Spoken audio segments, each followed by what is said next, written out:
Thank you.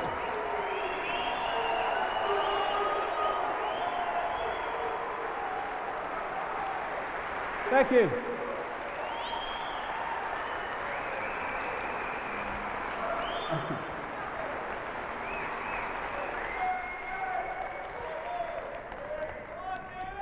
What comes to mind as I look out here is Devizes Town Hall, 1993.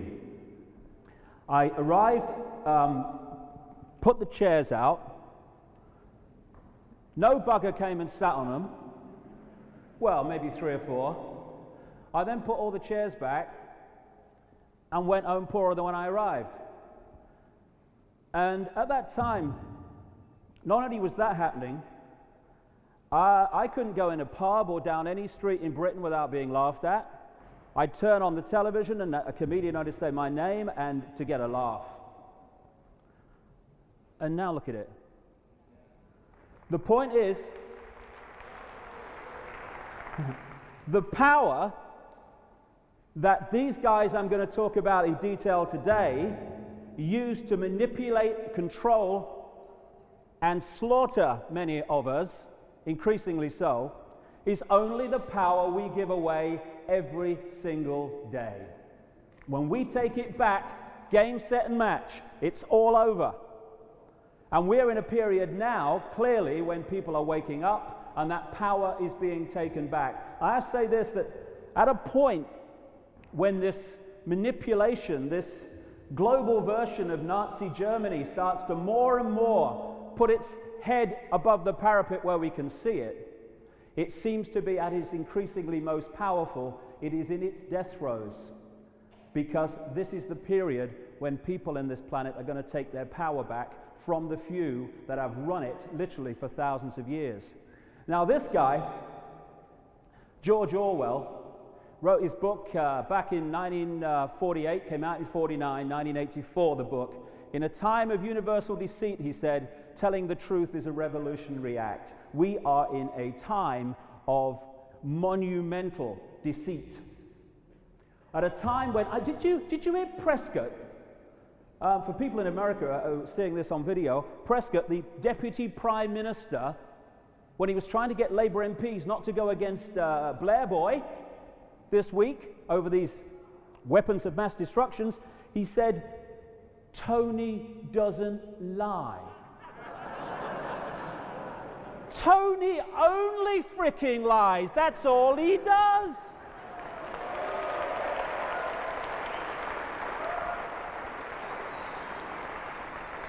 And what you find, and I'll go into this as we go through, this network works with reverse symbolism. Everything they say, they're actually saying the opposite. When they say they'll do something, it means they're not going to do it. When they say they won't do it, it means they are. And even the symbolism, as I'll get through in this first section, is actually a mirror of what a symbol means to us. The population means the opposite to them. Oh, it's a big bloody stage, this, isn't it? Normally, I'm standing like this. Our lives begin to end the day we become silent about things that matter. It's because we've done that for literally thousands of years that the few have taken more and more power into fewer and fewer hands. We're seeing it now all the time. We're not just getting big companies taking over small ones now, we're getting mega corporations fusing with mega corporations. We're getting decision making politically going further and further away from the people. And it's happening because we're allowing it to happen. But the wake-up call has arrived. I'm going to get knackered walking all around here, shite. Now, one of the things that stops people taking this thing on is they fear the consequences. And one thing I've learned over the years, that fearing doing something is actually far worse than actually flipping doing it. And it's like, oh no, they're up there and they're powerful, I can't talk out about them, I better keep my head down and keep my mouth shut. Whoa. It's like a footballer. You know, you can get a footballer, gets the ball in midfield, and he looks up and there's this big hairy defense in front of him, right? So they go, ooh, no way there, play the ball square, get it back, make no distance forward. Ooh. never get through there. Then you get the little guy who's got no fear. He gets the ball, looks up, big area defense. Whew, have some of this, darling. And he runs at them, ducking and weaving, and now who's in control? This big area defense is now reacting to him. It's thinking about the power that is in this structure I'm talking about. That's the thing that stops most people speaking out and doing something about it. I'll give you an example. This is a Freemasonic kind of holy grail place in Boston, Massachusetts. It was one of the really early places where Freemasonry started after the movement of European peoples to the Americas. It's got about 5 stories and what have you. And what you'd think is, oh, never get in there. Well, we went in and went to the guy on the desk and asked if we could have a tour, right? And he said, we don't do tours. So he said, but if you want to talk to someone, go and see someone in the office. And he told us where to go, and we walked down towards this office. And this place is like the Mary Celeste. There's nobody in it. So we kept walking, and we had a camera, fortunately. And we go up the first floor and the second floor and the third floor, still nobody. And we walk into these amazing places. So here's an exclusive. The first time, probably ever, I have sat in the chair in the Freemasonic Temple. I wish I'd have pulled my trouser leg up a bit. That would have been better. But it's amazing what you can do when you just go for it. Because, like I say, the power that this network has over the people of the world is the power we give to them every day. The other thing that I hear people say is, mustn't talk about these things, it's negative, you'll frighten people. Well, I don't think knowledge and information is ever negative. I think ignorance is bloody negative myself.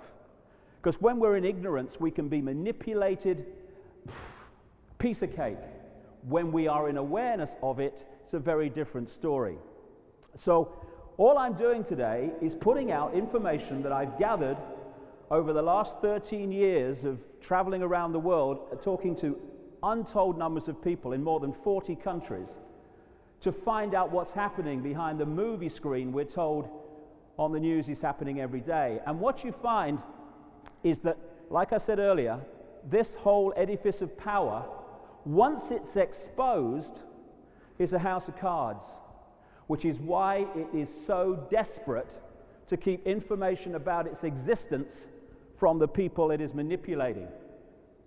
And like I say, we're now in a period where the awakening is happening. And I've been almost a barometer of this, from half a dozen people maybe in Devises Town Hall to talking around the world to larger and larger audiences. And it's not me, it's the information that people are now opening their minds to, as what has remained hidden for so long is now coming to the surface. And the other thing I would say is, it's only information. I was talking to someone yesterday on the radio, and he didn't seem to be able to get it around in his head that it is possible to put out information without trying to persuade anyone it's true. It's like this idea that you must be trying to convince people. I don't care what people think. I just have a very simple, passionate belief that people should have access to all information available, and not just that which the few allow them to have. Once that's done, I'm off to the barmy. Because not only is it, I don't care what other people think, it's more than that. It's none of my bloody business what people think and make of what I say. It's theirs. It's called freedom. So I'm not trying to convince anybody of any of this stuff today. But information can be very useful. I found this in a newsagent's shop. There's this monkey that's just whacked the floor at a rate of knots. And this monkey's saying, I've told you 100 times, don't scratch your ass with both hands, you know. Information can be very, very useful. And what's kind of funny is once you know, and in the second section of this event today, I'll go into this in detail, in Iraq and 9/11 and all the stuff that's unfolding now, which is nothing like we're being told on CNN or whatever. once you realize that once people start to understand the techniques that are used to manipulate them, suddenly what has been subliminal becomes crystal clear, and that's part of the awakening as well, seeing through what's actually going on. Now, I have this little system of filtering information and filtering things, and it goes like this. Take a deep breath, take a step back, look at it again. Because all the time we're getting pulled into the detail of the nonsense of the movie. And we get so pulled in, we actually think it's worth voting for this party rather than that party, when we're living in a one-party state in reality. And when you use that, take a step back, look at it again, the world can look very different. And this is an example. In America today, there's about 270 million people. And I know for a fact, having traveled there extensively in recent years, that there are a lot of intelligent people in America. Do you know there's actually a lot of people in America that don't sexually abuse children? There's a lot of people in America who actually can claim rightly to have two brain cells acting in unison. You go back beyond there are hundreds of millions of people who have lived in what has been called the United States since it was formed. Question: why don't they ever become president of the United States? They never do. The people that want to do something for the people in general, the people that don't come with an agenda, they don't get to president. Why? Because United States presidents are not elected by ballot. This bugger wasn't, was he? Bloody hell. They are selected by blood and selected by this network. Let's just have a look at the last few. Ronald Reagan, 2 terms, as we're laughingly told, as the most powerful man in the world. This is a man who had to be given written cue cards to have conversations in White House cocktail parties. If he managed to tie his shoelaces, it was a good day. This man was 2-term president of the United States. In truth, his vice president, Father George Bush, was. And then who came next? Georgie Boy the First. From a family, when you do the research, and many have, that is one of the major hard drug running families, certainly in North America and globally too. A notorious abuser of children by those who've done any research on the man, President of the United States. 3 terms in truth, 2 under Reagan. And then we got this boy, didn't we? Billy Boy.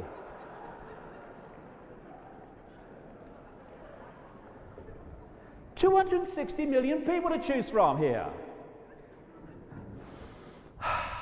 Tells us something. This is Clinton in the early years.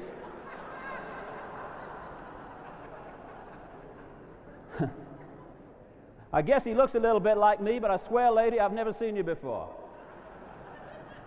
And then, have you seen, I can't believe it, have you seen, they're actually opening a Clinton memorial in the Mall in Washington. And I've got an exclusive design of it. There it is. It's next to the Lincoln Memorial it's going, you know. Unbelievable.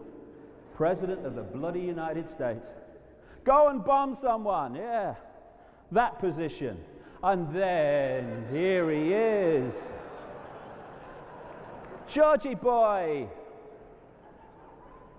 Who shall we bomb today, Georgie? You kids you've missed. Very bright man, very well read. Very well read, Georgie. President of the United States. By Supreme Court, which had a Bush family majority on it, stands back in amazement. He's a very good reader, Georgie.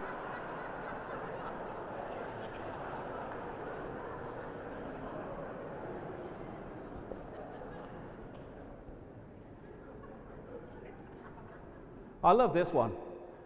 Damnedest thing, some goofy-looking guy out in the wings trying to shake hands with me. That'll be your reflection, sir.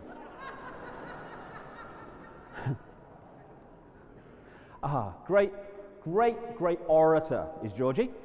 I know how hard it is to put food on your family. It's one of his. Someone said to me once, "You make these up?" I couldn't make them up. Families is where our nation finds hope, where wings take dream.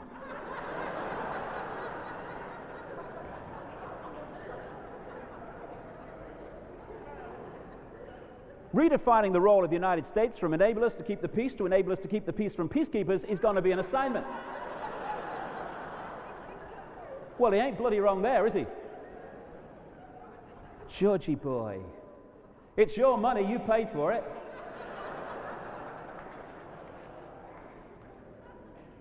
Well, I think if you say you're going to do something and don't do it, that's trustworthiness.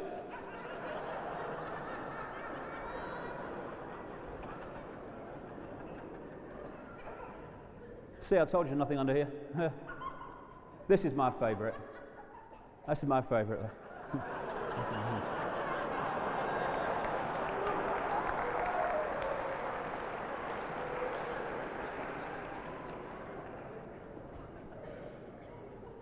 And there are people, I know the guy's surprised, although he didn't get enough votes to get in, there are major numbers of people in America who are still voting for Bush and believe he's some kind of man of Christianity trying to bring peace to the world.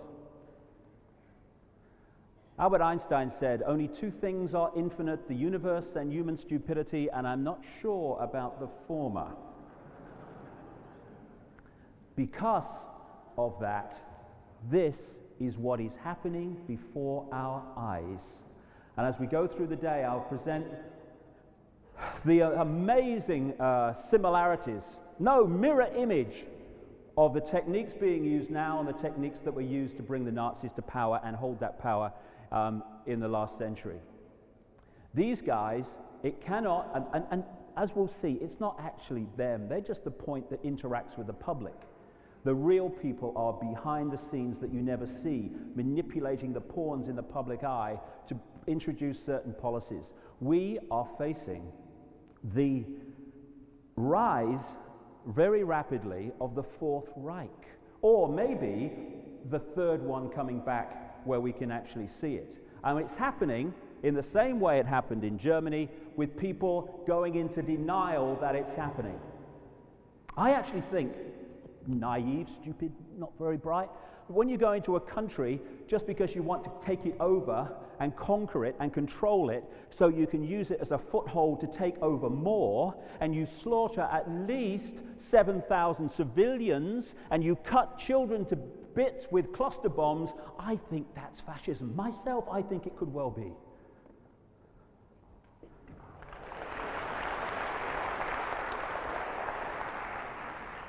Orwell said, if you want a picture of the future, imagine a boot stamping on the human face forever. And I have no doubt whatsoever that when he wrote 1984, because Orwell, whose real name was Eric Blair, was very much involved in the political scene in Britain, I'm sure he was writing that from a great deal of forward knowledge of what the agenda was.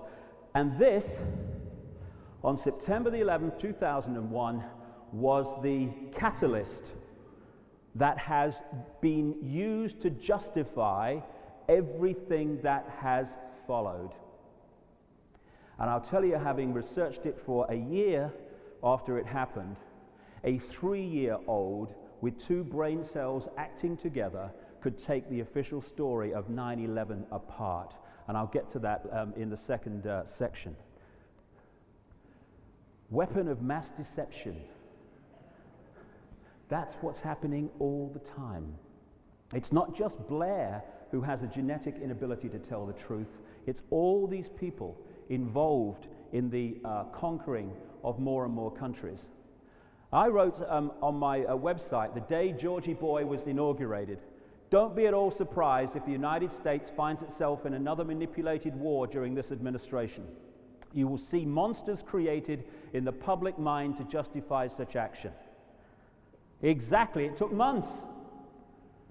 And in a book called The Biggest Secret, 1998, The plan is to engineer events, real and staged, that will create enormous fear in the countdown years to 2012. This includes a plan to start a third world war, either by stimulating the Muslim world into a holy war against the West, or by using China to cause global conflict, maybe both. And as we'll see in the second section, the documents have come to light from these people.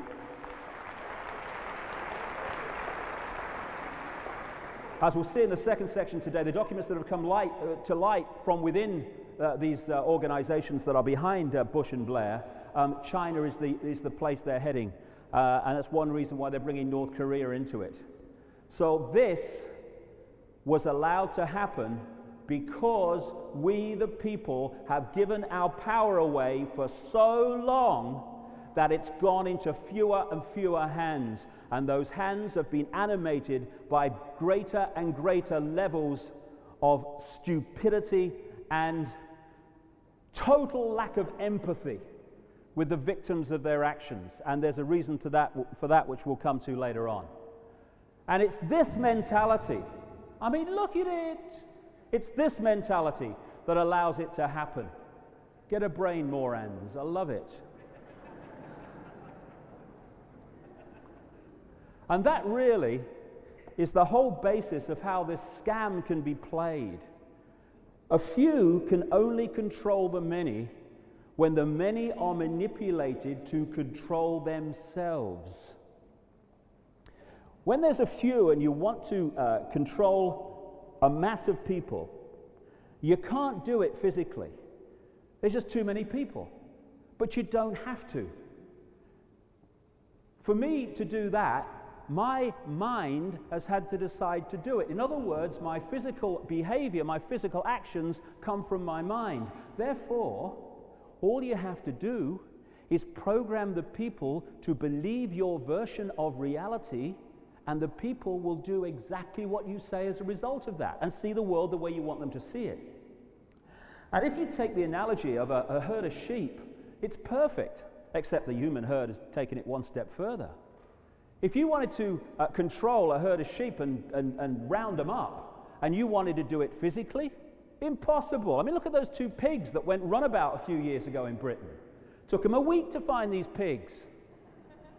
Because you can't do it physically. If you want to round up sheep every night, physically, you need 6 or 7 blokes for every sheep. Even then, they wouldn't be guaranteed to get it. But you don't do it that way. 2 states of mind round up millions and millions of sheep all over the world every day. 1, the bar mentality. Just following the one in front without question. Ba, ba, ba, ba, ba, ba. And none of the sheep go, hey, excuse me, you at the front? Where you going? The guy probably turn around and go, I don't know, really. I just walk every day and all these people follow me, like, you know. So the vast majority of sheep are rounded up by the bar mentality. Bar. You see it in the human sense with, hey up, Dave, he's a professor at university. He must know what he's talking about. He's the prime minister. He wouldn't do that. Bar. And then you've got the few in the sheep herd that don't want to just follow the one in front without question. They're having a good time. They want to munch over here. No, you go. I'm staying here. This is good. And they are rounded up by the 4-letter word that controls the world, fear, symbolized by the sheepdog. Row. Oh, they're in. And those 2 states of mind, bar, unthinkingly following the one in front, and fear, round up millions and millions of sheep every day, no problem. Now we have gone even one step further. We, the human herd, have dispensed with the sheepdog. We frighten each other into line. And once you're in that mentality, a very simple process is possible, and it's been going on for thousands of years. It's going on to this minute. All you have to do, if you're a manipulator, is to set the norms in society. What is considered good and bad, sane and insane, possible and impossible, moral and immoral, right and wrong, and you set them. You pound them out through what we laughingly call the education system. Crikey, isn't it great if we had an education system where people are educated? And you pound them out through the media, and they become the norm. But just because people don't question. So that sets a mental and emotional sheep pen of norms. The vast majority of people, whole life in there. Well, everyone knows that. This is how it's done. Everyone knows that. Well, I don't bloody know it. There's one less than everybody. And then there's the few, increasingly more, but the few compared with the people in the bar mentality who actually have sussed that this sheep pen of norms is actually incredibly limited and fundamentally flawed. What happens? They start to act differently. They start to have a different view from the norm. And what happens? They get ridiculed and condemned for the crime, which is what it's become, of being different. And any society which makes it a hassle, gives people a bad time, makes it a crime to be different, is a society based on psychological fascism, and that accounts for virtually every nation on earth.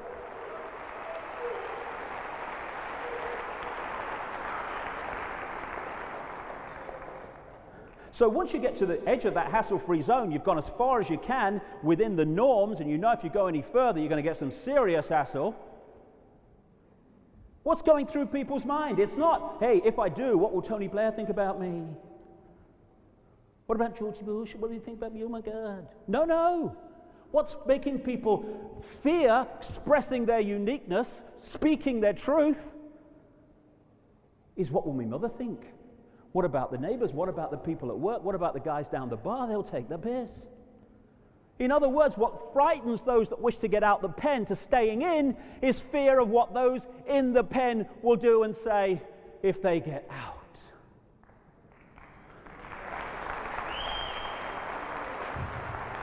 And that simple structure, if it was dismantled by us feeling okay, and indeed encouraging people to express their uniqueness instead of being a clone of some norm, this edifice of manipulation would crash at its foundation. Because the few can't control the many, they've got to manipulate the many to control each other. That's what I say, the power is not with these guys, it's with us, but we give it away. This is an exclusive picture of the latest clone human, just come off the... That's the kind of people they want.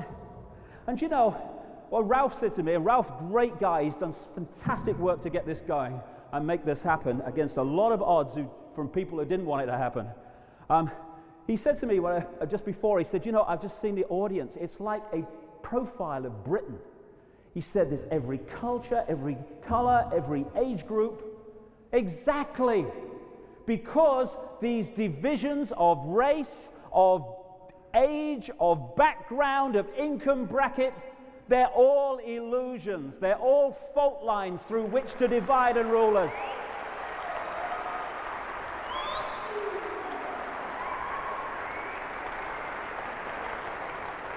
And if only we stop that, the game would be over. This is what they want. Not people with open, infinite minds, accessing the infinity of possibility, the infinity of knowledge, love, wisdom, which we all are.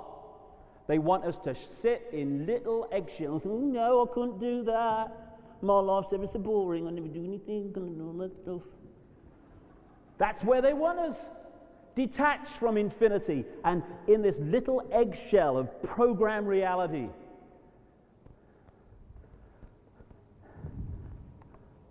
And then we have the education system. I love this. This is another thing. You know, I was just thinking, if you sat down and you said, right, you want to manipulate the mind of the population. So you sat down around a table and you said, look, I don't know whether they'll stand for it, but what would be the best way of turning out young people as clones of our sense of reality we want them to have, because then they'll be controllable. And someone said, well, it's a bit far-fetched, but I tell you what we want is a system, and we'll call it education, because it's newspeak, like Orwell talked about. You know, you just give a word for the opposite of what it is. And we'll call it education, and it means that we'll take children from their parents at a very early age, and we'll keep them there about 5 days a week at least, all the way through their formative years, and we'll pound them every day with our version of reality. They'd never stand for that. That's what we have. Now, there's two sides of the brain. There's the left brain, which is like this world thinks in words. It thinks in logic.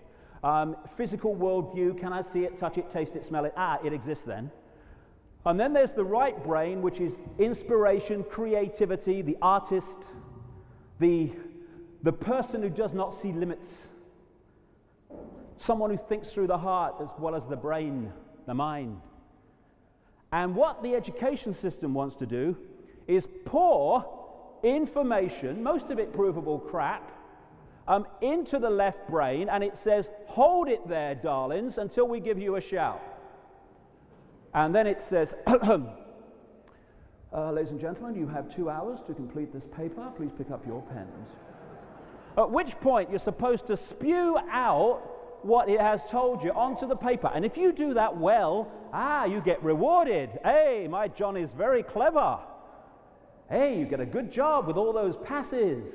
Oh, your John is well indoctrinated, isn't he? Yes. Now, carrot and stick. If you are thinking for yourself, and you're a young guy or a young girl, and you take that stuff in there, and you whip it over there and give it a look, and you go, it's a piece of shit, look at it, look at it.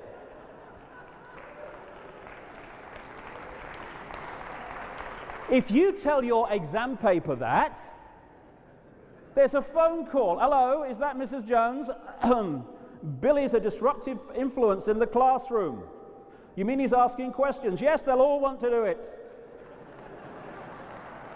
Yeah? You know, in the last part of the talk, I'm really going to get into the nature of reality and how we create it, because there's so much information and supporting evidence now to give us a real fix on how we create reality, because this is an illusion. But how is it an illusion, and how do we create it? More and more knowledge on that. But these guys, these manipulators, know it's an illusion, and they know we're creating it through our minds, and so they know if they program our minds with the right illusion, we'll create it physically. And the education system is massively, massively part of that. As H.L. Mencken, an American writer, said all those years ago, the most dangerous man to any government is the man who is able to think things out for himself. Almost inevitably, he comes to the conclusion that the government he lives under is dishonest, insane, and intolerable. And that is why we are pressured from cradle to grave not to figure it out. Sorry, boys, no can do. So shut up, keep your head down, keep your mouth shut, go with the flow. In life's easier that way. Or, as the Japanese have a national saying, don't be the nail that stands out above the rest, because that's the first one to get hit. That is the mentality. That allows the few to control the many, and without it they couldn't do it. And on the other side, bad monkey, no banana. Ooh, don't play our game. Smacky. You will not progress within our system. Come into line or you're an outcast or a rebel. Oh, a rebel. So, this is going to come up a few times as we go along, because this is what's happening every day. And it will become more and more obvious as we go through the day. You have a secret agenda for literally the centralized fascist control of the world, with a world government that would dictate to all nations, a world army that would impose the will of the world government on those nations that did not wish to go with what it was told to do, a world central bank that would dictate the financial system of the world, a world currency, which the European currency is a stepping stone to, which is why they're having no truck with people making a decision. They will not go with a referendum until they know they're going to win it. And a microchip population linked to a global computer. Thousands of people are being microchipped in America now as a result of 9/11, and I'll get into that in the second section of this talk. Now, to introduce this agenda, they need in the movie, that which we see on the television news every day, They have to find excuses to bring in different elements of the agenda by creating mythical excuses for it in the movie. This is why when they want to invade Iraq, secret agenda, want to get in there, I'll go into this in detail later on, they want to go into Iraq because it's part of the process of taking over the Middle East. They need to create an excuse for that in the movie, thus hiding that and justifying the elements of it being introduced. So they come up with weapons of mass destruction. Weapons of mass destruction, weapons of mass destruction, weapons of mass destruction. The mantra. Once you hear them with a mantra, you know something's coming. So that's how they're doing it, and I'll get into that in detail later. And also, towards the end, I'll get into this part of it, which is the fact that this world, like I say, is an illusion. It's a matrix of manipulated, indoctrinated belief in a reality that suits the agenda. And all it is an illusion. We think, when we look over there, that the walls of this theater are solid. They cannot be. It is impossible, because they're made of atoms which are anything about as least solid as you can get. We make it solid by our minds. And this is the information. This is the information that's been kept from us so they can manipulate our reality without us realizing that we're creating the reality they're manipulating us to have. Now, and I'm an illusion as well. Now, I saw this in a newsagent's shop as well. These two lady peacocks are saying to the male peacock, "Cut the crap and show us your willy." And so, I don't want to clear the theater, so I won't take it literally, but that's what we're going to do now. Look behind the movie screen and see what's going on that we're not told about and we don't see. This is the structure that's been used by the few to control the many for literally thousands of years. It's the compartmentalized pyramid.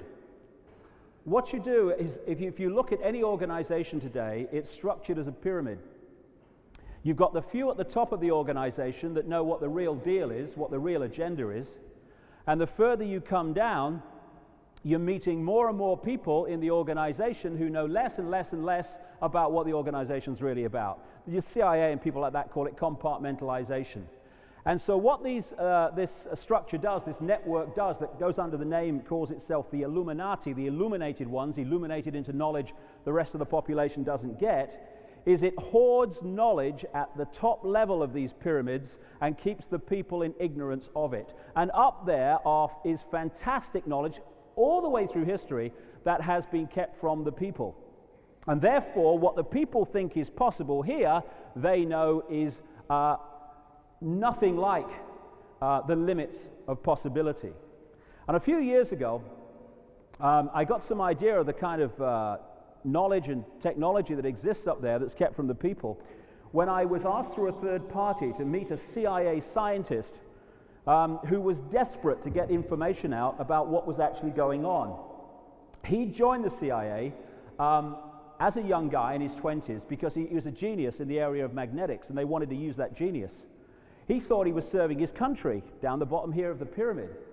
And he said when he started working for them, he started to realize that this deal that I'm talking about today actually was really a reality and no theory. And he realized that what they wanted his genius for was to create technology to advance this agenda. And he rebelled against it. And when he rebelled against it, he was telling me he left home one day when he was refusing to work for them, and he has missing time from the moment he left home to when he woke up in this room on a medical-type bench. And he said when he got his faculties back, and he was opening his shirt, he was telling me this, and on his chest was like a see-through shampoo sachet. What they call them in the CIA is patches. Someone's been patched. And I could see in this patch a orangey golden liquid. And what had happened, he said, was that his body had been manipulated to need this drug to survive, and these patches have to be replaced every 72 hours, and if they're not replaced, he starts to die. And he has a family. I was there with his family when I met him. He doesn't want to die, so he starts working for the CIA again. And what he said to me was that there is technology that's been around for decades to cure cancer. Technology, drugs, what have you, to cure cancer. He said there's technology to create abundant growth in deserts without water. Why is this stuff not introduced when people are dying through hunger? It's not introduced because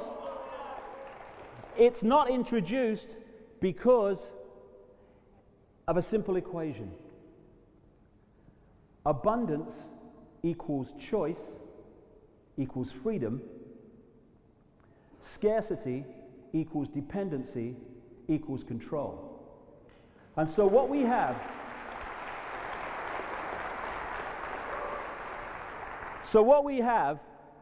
is manufactured dependency all over the developing world, because that equals control. Here's a guy from the United Nations food program. Food is power. We use it to change behavior. Some may call that bribery. We do not apologize. I've traveled Africa a lot, spent a lot of time in South Africa, particularly in recent years. The idea that that continent can't feed itself if left to its own devices is ludicrous. It can't, because transnational corporations take over vast amounts of food-growing land to provide cash crops for the Western market, and there are manipulated wars all over Africa that make abundant food-growing land no-go areas. There's no need for this. It's manufactured. And so you have this structure of hoarding knowledge and keeping it from the people. And I started to think about when this structure was first started, because by the time I wrote a book called And the Truth Shall Set You Free, back in the mid-90s, I'd started to piece together, which I'll get into later on, how the world is manipulated today. It's a very simple structure. It has to be, or it's going to get too complex to work. And so I started to go back looking for some kind of origin for this manipulation. You get back very quickly to the point where you realize that the institutions of power today have not been infiltrated by this network. They were created and structured as they are by the network in the first place to give the illusion of freedom and choice while fundamentally limiting both. And you continue to go back. I got comfortably back to around the time of the Crusades in the so-called Holy Land, around the 1200s time, when a lot of secret societies were created that actually are still going strong today and have among their number the top people in global politics, business, banking, media ownership. And I kept going back, and eventually you're thousands of years BC before you're picking up some kind of theme. It's not the start of it, but it's a point where you can start to pick it up. And it's in this area of the world, what is now Turkey, up to the Caucasus Mountains, and what is now Iraq particularly. Iraq was the home of the very advanced culture, going back to 4000 BC down to around 2000 BC, of Sumer. In the same area that we call Iraq today is Babylon. And interestingly, it was the texts and accounts and records of that very area, of those cultures, that were destroyed, and many priceless artifacts from that time looted, according to the museum directors, by experts who knew what they were looking for, when all the chaos broke as a result of the invasion of Iraq. And in this area, certain family lines that were considered to be royal lines and claimed to have the right to rule the people because of their bloodline, what we call the royal families, started to appear. And as you move through history, these families exported themselves out into Europe, where they became the aristocracy of Europe and the royal families of Europe, royal family of Europe in truth, and then through what we call the Great British Empire and other European empires, but particularly the British and particularly the French together, these royal bloodlines were exported all over the world, to North America, to Australia, and elsewhere. And they are the ones today that turn up in the positions of ruling power in politics and banking and what have you. Babylon was an ancient headquarters of this Illuminati. Like I said, and that's why, as we'll get to as we go through, these Illuminati today use a tremendous amount of Babylonian symbolism in their own codes and language. This is the area I'm talking about. Egypt came into it as well, but this area was crucial to this point where we pick the story up. And this, of course, is the very area that these guys are now going back in with a list of countries to take over in the same area of the world. So you had these royal bloodlines that moved up into Europe and became the aristocracy and royal families of Europe, etc. And a lot of researchers are now starting to look at this, because it was very clear to me when I started to investigate this that for some reason these Illuminati families are obsessed with interbreeding with each other. And this has been put together from a number of different genealogical sources: Burke's Peerage, the Boston Historical Genealogical Society that looks at the genealogy of presidents of the United States. And you find that you can pick up certain lines in that ancient part of the world that I'm talking about and come down right the way through to the present day. Philip of Macedonia, who was the father of Alexander the Great, that before he died in Babylon around the age of 32, 33, had taken over much of that blue and white map we saw a few seconds ago.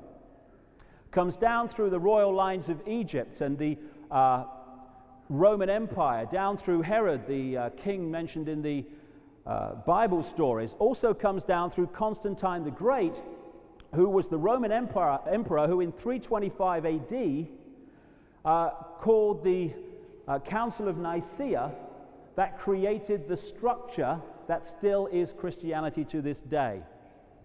And it comes down through the Merovingians. Now the Merovingians kind of disappeared from history and then came to light more recently in the last, 20 years or so, through books like Holy Blood, Holy Grail, that investigated what was claimed to be the bloodline of Jesus. I think there's another interpretation of that myself, that included the Merovingians in what we now call France. The Merovingians were a royal line of a group of people called the Sicambrian Franks, who became known as the Franks, and that's where France comes from. And the Merovingians are a royal bloodline that were big goddess Diana worshippers. And they were very much based in what we now call France and Paris. And the royal families of Europe are all connected into the Merovingian bloodline. Also, the vast overwhelming majority of American presidents from George Washington to George W. Bush connect into that same bloodline. In fact, another one on this list, Charlemagne, one of the most famous monarchs of what we now call France, that went on from the Merovingians. Of the 43 presidents of the United States, from Washington to Bush, 34 go back to Charlemagne. The Habsburgs, that were the family that ruled the Holy Roman Empire in Europe for centuries, connect into this same bloodline. And the de' Medici family, big bloodline in Italy, banking family, and the House of Lorraine in France, up to this day an important bloodline in the Illuminati. And interestingly, a couple of very famous people were connected to both the de' Medici family and the House of Lorraine. One was called Christopher Columbus, who was connected to both. Christopher Columbus was not looking for India and tripped over the Americas. He knew pretty much where he was going because of the knowledge held outside the public arena. And another guy who worked for both families we know as Nostradamus, Michel de Notre Dame. The reason that guy, I'm not saying he was a bad guy or anything, but the reason he had tremendous esoteric knowledge compared with the rest of the population is because he had access into these advanced levels of knowledge that are passed over through this secret society network through history and kept from the people. This is Charlemagne here, outside the Notre Dame Cathedral in Paris. So it comes down all the way through these lines and all the way down through the French royal lines and into the British royal families as well, right down to the present one that connects into the Merovingians also. And because of this process of taking the bloodlines out with the British Empire, it goes into the presidents of the United States as well. As Burke's Peerage said one election ago in America, every single presidential election, bar none, from Washington to George W. Bush, has been won by the candidate with the most royal genes, and therefore they've started to predict presidencies, because they picked this up some elections ago. They've started to select presidents or predict presidents on the basis of their royal heritage, right down to these two who lock into this same network. And this is why it was possible to predict that George W. Bush would be the next president of the United States 3 years before he became president. Two reasons. First of all, the bloodline, the connection into the Bush family, which is a very significant Illuminati family in America, and also the fact that they were bringing him to political prominence in Texas as governor. So this guy was not, well, he wasn't elected, but he was selected long before. Now, this is an alternative genealogy, which I do have sympathy with, I have to say.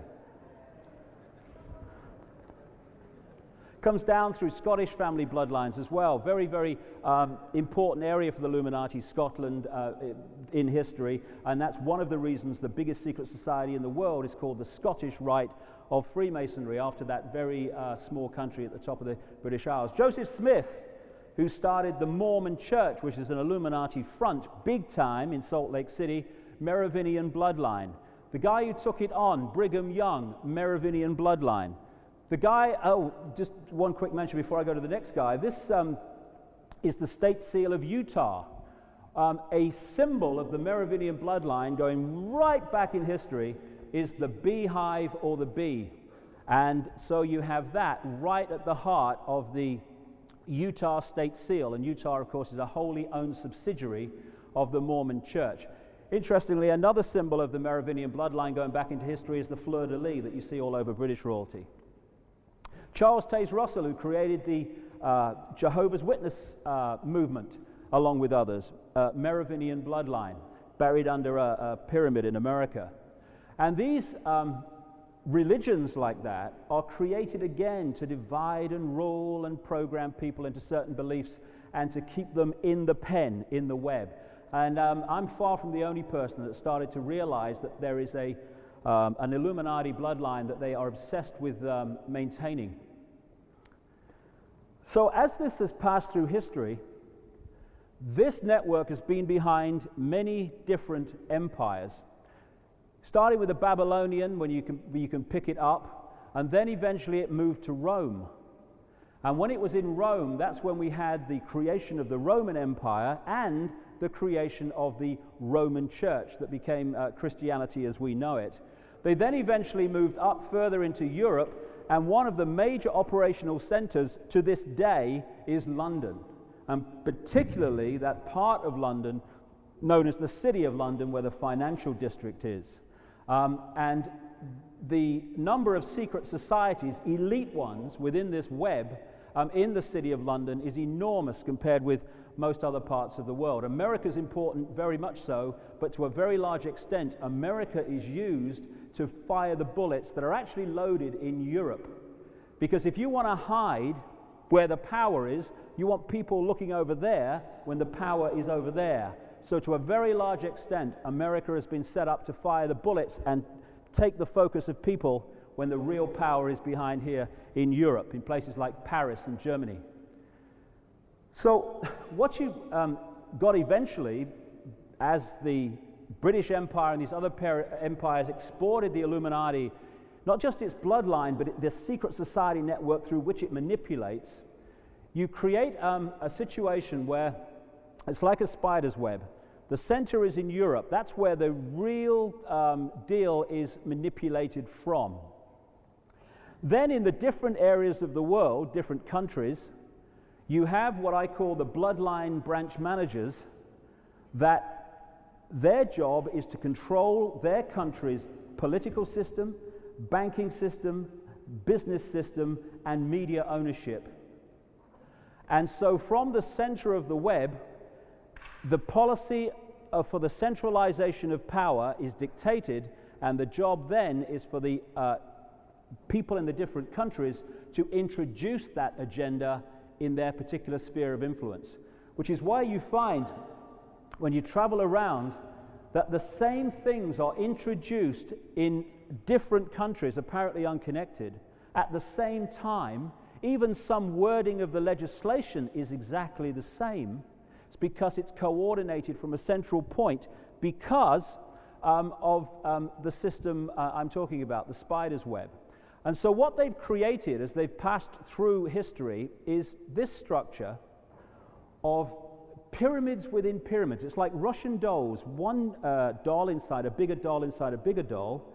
This is small pyramids inside bigger pyramids inside bigger pyramids. So if you work in a local bank, taking the checks across the counter, you don't know what's being decided in the bank manager's office behind you, never mind what's being happening at higher levels of the bank. The bank manager behind you doesn't know what's happening at the next level, and they don't know what's happening at the next level. And so even in a single bank, there's a tiny few at the top that know what's going on, and the rest of them only know what they need to know to make their contribution. The only people that know how all those contributions fit together are the few at the top. And then that bank goes into another period and another pyramid until eventually you've got one that encompasses the whole of the global banking system. And when you get to the top, you find the same few family lines. And they're dictating down the system a policy to unfold this agenda of centralization. A transnational corporation in itself is a compartmentalized pyramid, massively so. But if you go to a high enough pyramid in that network, you find one that encompasses all the transnational corporations. And at the top of that are the same people at the top of the banking system. A few years ago, maybe a couple of years ago, maybe not that long, a journalist worth the name called John Pilger did a very good documentary on ITV about globalization. What is globalization, for goodness sake? It's the agenda unfolding, the centralization of global power. It's not just big, bad, greedy corporations. They are the vehicle to achieve global centralization of power. And what Pilger said in this documentary, that today, a quarter of the world's economic activity is down to around 200 companies. Staggering enough. But if you go to the next level, the pyramid that encompasses all of them, they are the same company, in effect. And so what you can have is, from this point, with all these different pyramids going into the same pyramid peak, you can have the same policy of incessant centralization of power coming down these apparently, at our level of experience, unconnected organizations and institutions. And the more you centralize power, the more power you have to centralize it even quicker. And that's why this momentum for constant centralization has got faster and faster and faster and faster and faster, and will continue to do so as this process continues of centralize more power, centralize quicker. So, you can have situations, and you do all over the place, where in the movie level, situations are set up, conflicts, us against them, this religion against that religion, war, but actually the two sides are ultimately manipulated by the same force. And we believe the movie when it's just a scam to bring in the agenda. And just a quick one on that. If you want to control a game, and these guys are obsessed with controlling the outcome before the movie starts. And if you want to control a football match, and you control one side, you're going to influence the football match. But you don't know what the result's going to be before a ball's kicked, because there's another side you don't control. So in all debates, whether it's more power in the centralization of Europe, or whether it's GM foods or whatever, They try to control both sides of the debate, give the illusion in the movie of some kind of free choice and debate, while knowing the outcome before it starts. What have they decided about GM food? They're going to introduce it. What have they decided about putting fluoride in British water? They're going to introduce it. What have they decided about going more and more into the European superstate? They're going to do it. Those decisions have long been made. All the rest is just giving us the illusion of we're having some kind of say.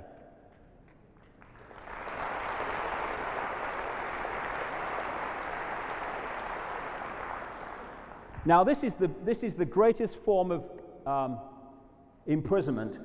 It's what I call the prison without the bars.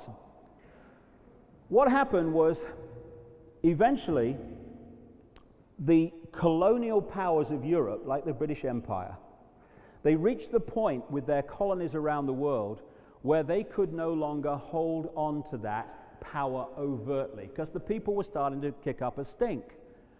So they, in the movie, gave those countries independence from the colonial power in Europe. What actually happened is they swapped one form of dictatorship for another. And then the other is the most potent form of dictatorship at all. The one there's two forms of dictatorship. There's one that you can see, touch, taste, and experience. Fascism, communism, whatever. Centralization of power with a dictator, and you know he's a dictator. It may take some time, but eventually the desire for freedom in the human heart will rebel against that kind of dictatorship, because you can see it. You can focus on it. The greatest form of dictatorship is the hidden hand, which gives you the illusion of freedom while fundamentally controlling your lives, because people do not rebel against not being free when they believe they are.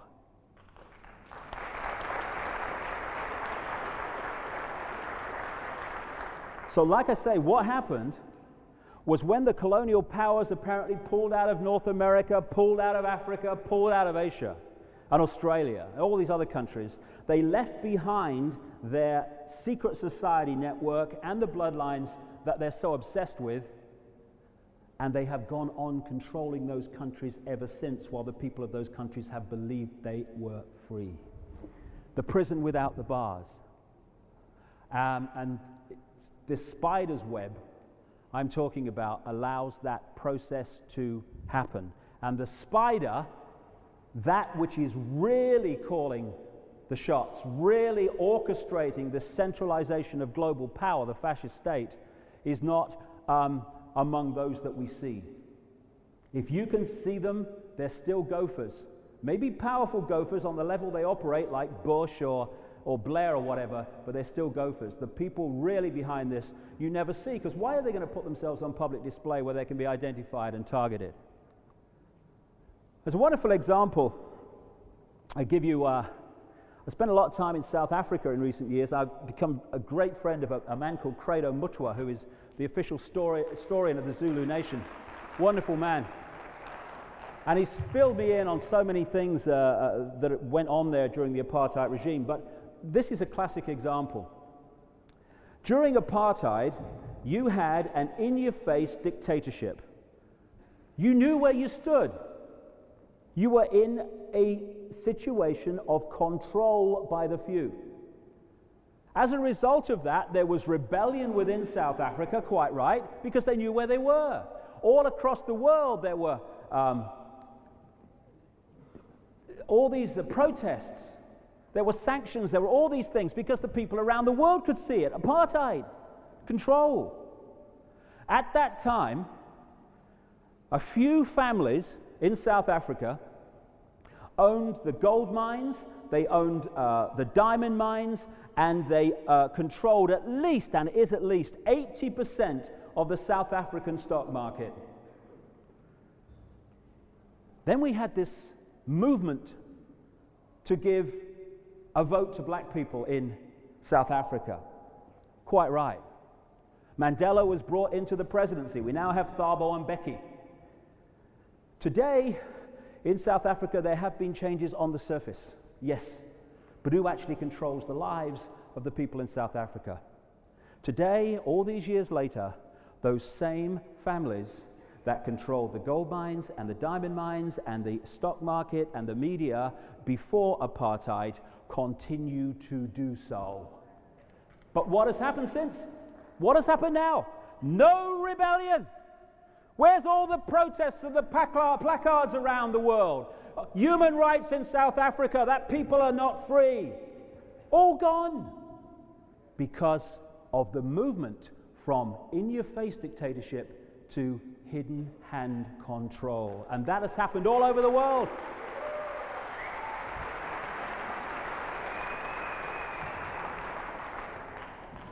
Now, one of the things that I found as I went through this, and in this first section, I'm just going to look at some of the different elements to it, a little bit of history, and then after we've had a break, I'm going to big time go into what's happening today. Stunning stuff, that is. Crikey, you couldn't make that up. The thing that I started to realize is that these people were not just obsessed with bloodline, and what obsessed with bloodline? Crikey, it's just a body to experience this reality, but it's important to them for some reason, which we'll get to. But they're also obsessed with symbolism, utterly obsessed with it, and there's a reason for that which I'll get to later as well. And like I said, a lot of their symbolism comes from ancient Babylon and that kind of area, and even going further back. And a part of that is an obsession with the goddess. The Illuminati goddess keeps coming up all the time as well. So the way they structure themselves are like a secret society. You have all these different degrees within a secret society. Unlike in the Freemasons, the vast majority of Freemasons don't get any higher than the bottom 3 levels of degree, the so-called blue degrees. So when people say, it's the Freemasons, well, hold on a minute. There's a lot of Freemasons, and the overwhelming vast majority of them have no comprehension of what their organization is being used for. It's not the anyone. It's this network that works through all these different organizations and controls them covertly. Only a few within the Freemasons actually know what the real deal is. Most of them just, good for a bit of business in the local community, wheel the wife out for the dinner once a year and have these silly rituals. I don't understand what they are, but then it gets you in. That's the level we're talking about. But within that organization are people that do know the deal and are using that Freemasonic network to advance it. And some of these secret societies, which use this goddess symbolism, which I'll get to in a second, and these other symbolic things that are all around us, go back a very, very long time. The Freemasons did not begin in the, 1700s like they claim. That was just when they moved and called themselves another name. This thing goes back to the far ancient world. And just to give you an idea of that, I just want to pick 3 secret societies up that were formed around the time of the Crusades. In the 1100s they were formed and through into the 1200s. And they were formed in that area of the world, Jerusalem, that kind of area, during the Crusades in that period, like I say. One of them was called the Teutonic Knights, that relate to Germany. And that Teutonic Knight network continues today, and it was that network in Germany in the 20th century that created the Nazi Party and brought it to power. Another one, formed around the same time in the same area of the world, was called the Knights Hospitaller of St. John of Jerusalem, which in its Catholic version today is known as the Knights of Malta. The official head is the Pope. And in its Protestant version is known as the Knights of St. John of Jerusalem, and the official head is the Monarch of England. The one I just want to follow just for a few minutes to give you just an idea of how secret societies in the ancient world have come through to the present day, is to talk about one that was formed again at the same time as the other two, basically, called the Knights Templar. This was an organization, came out of France and came to Jerusalem, and there were only about 9 of them. And they parked themselves next to Temple Mount, and their official story is that they were formed to protect pilgrims visiting the Holy Land. Well, you're going to protect a lot of pilgrims with 9 people. It's a cover story. They stayed there for some 9 years or so, and according to excavations in that area in the 19th century, artifacts and things were found, signs were found that the Templars had been under Temple Mount.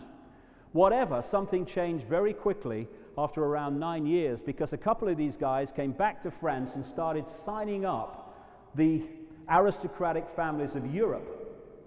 They clearly knew something big time. They became extremely wealthy because you had to give your wealth and land to the Templars to join. And they set up what is effectively the banking system of Europe, out of places like Paris and London that were their major headquarters. In 1307, they had the crown heads of Europe up to their necks in debt to them, with a scam that follows these bloodlines everywhere that they have come, right to the present day. And the scam is lending people money that doesn't exist and charging them interest on it. That's the scam.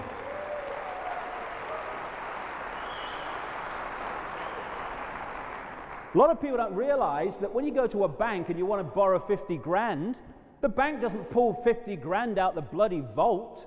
It doesn't move a piece of precious metal a single sodding inch. All it does is type into your account 50 grand, and from that moment on you start paying interest on money that has not, does not, and will never exist. Huh? I've got a great idea, no one wants to hear it. To solve world debt, the debt of business, the debt of individuals, all of it. Jam jars. Jam jars. I thought it'd go down well.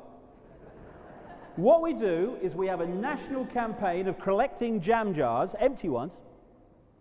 We put the lid on, so trapping the air, and we deliver them to the bank saying just paying back what we borrowed, and that's the frickin' end of it.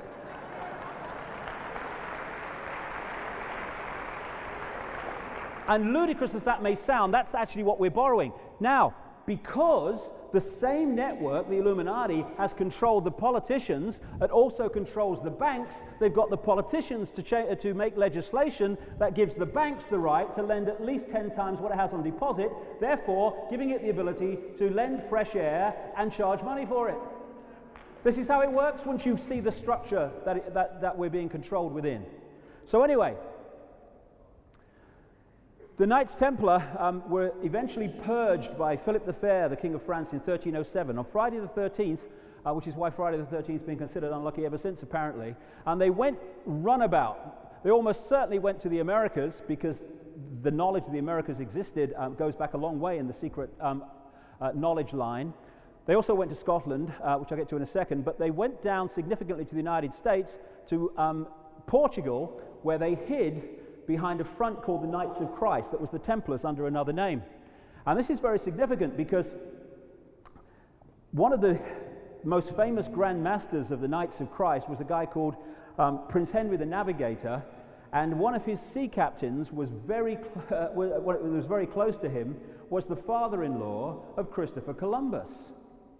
And it's within the Templars, and within particularly those that were exploring on behalf of the Templars, they had maps going back to the ancient world, some of which have come to light, that showed that the Americas existed long before official history says anyone knew it did.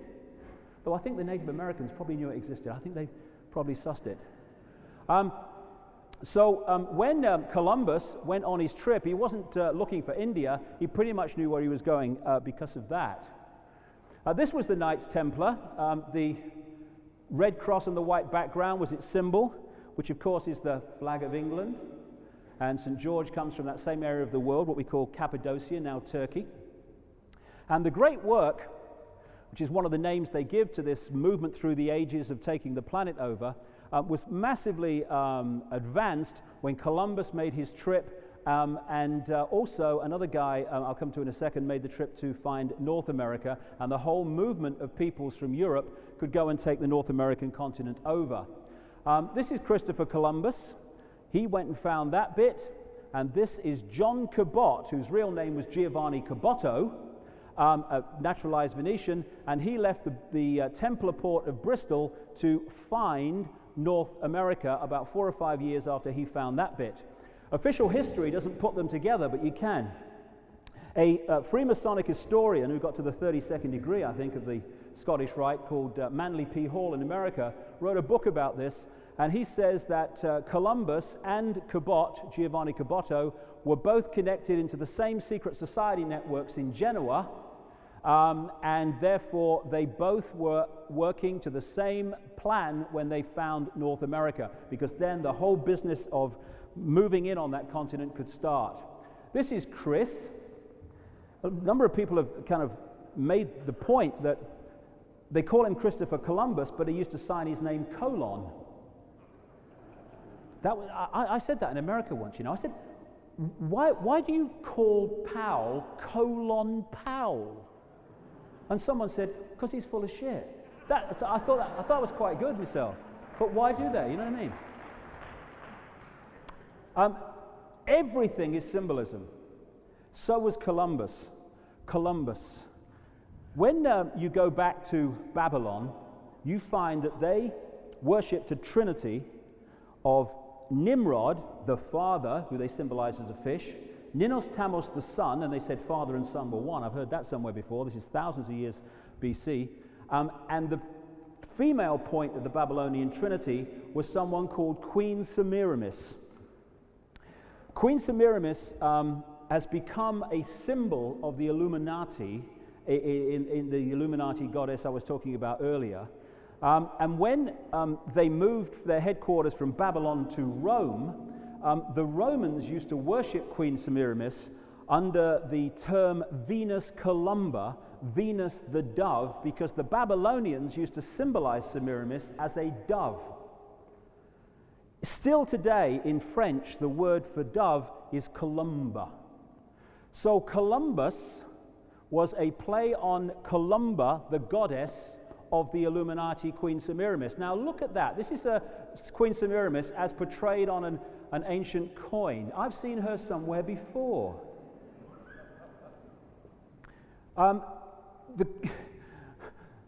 The Statue of Liberty, I was talking earlier about reverse symbolism. The Statue of Liberty, in the mind of the American people, understandably stands for liberty. What it actually stands for is we're running the show, we're showing you, but you can't see it, can you?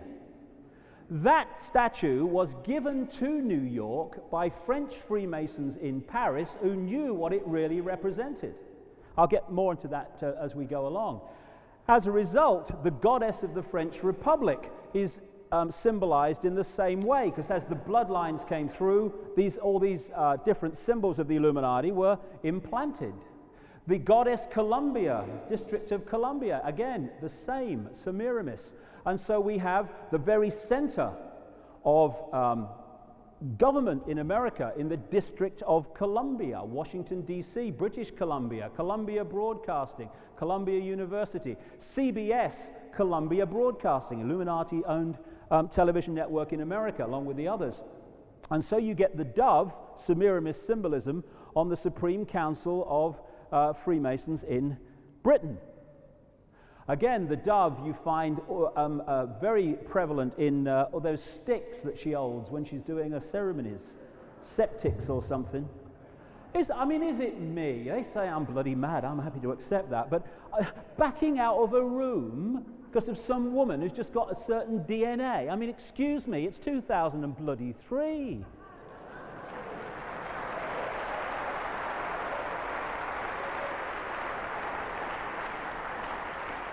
And those crosses are the cross of the Knights of Malta, the Maltese cross. And you find the goddess all over the place in the symbolism of the Illuminati. This I took, or a picture was taken in one of those temples in that Boston Freemasonic headquarters I talked about earlier. There's Benjamin Franklin, another one of the gang he was. And you see the same symbolism going through history. This is Isis as symbolized by the Egyptians holding Horus, the son of God of Egypt, and this is Mary holding Jesus, the son of God of Christianity, and the same things come up. They just give them different names. The other thing they do is they reverse symbolism, everything, like I said. So one of the things the Templars and the people that set up the Templars and others used to worship was the Black Madonna. Now this is nothing to do with color or race, it's to do with this reverse symbolism. If something is accepted by the population as white, portrayed as white, the Illuminati symbolism is it's black. When it's portrayed as black, the Illuminati symbolism is it's white. Everything is turned around. And this is why the classic symbol of Satanism is the five-pointed star reversed so it's pointing down. The Nazis turned the swastika around to indicate the negative for the same reason. Swastika is a very ancient symbol. And for the same reason, this worship of the goddess You've got the Mother Lodge of Freemasonry in London, and where did they place it? Great Queen Street. Great Queen was one of the names they gave to Queen Semiramis, also the Virgin Queen. And I love it when the official history tells us that they named Virginia after the Virgin Queen, Queen Elizabeth I. I love it. She was no more a virgin than Madonna, that woman, was she? I mean, that's a bloody laugh. Virgin Queen, however, is Semiramis symbolism, part of the whole deal.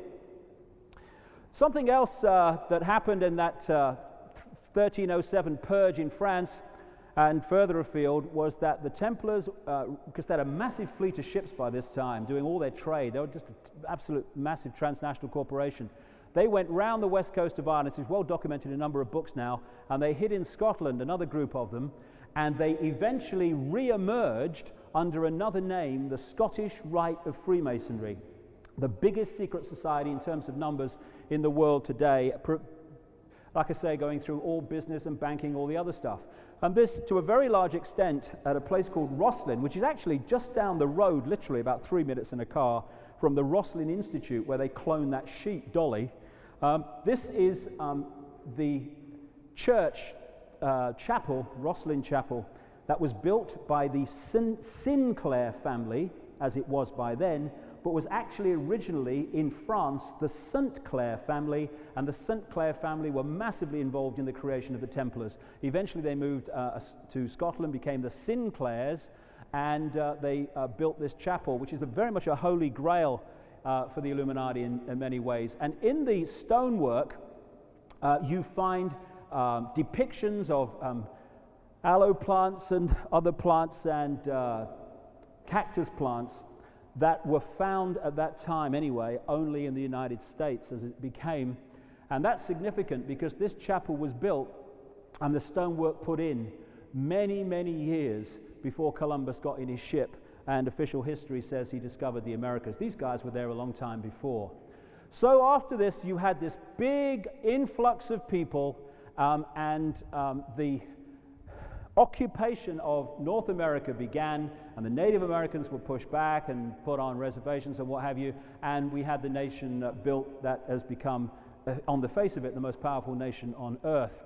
And Francis Bacon wrote a book called The New Atlantis. Francis Bacon was an initiate of this network, wrote a book called The New Atlantis, which was looking forward to the new America. So then you had this colony in America, and then you had the time when the colonies apparently rebelled and wanted independence. A lot of the founding fathers, I'm not saying all of them, but a lot of the founding fathers, like Benjamin Franklin here, were Illuminati placemen. Their role was to move America from an in-your-face colonial dictatorship to a covert, controlled from Europe still, underground hidden hand dictatorship.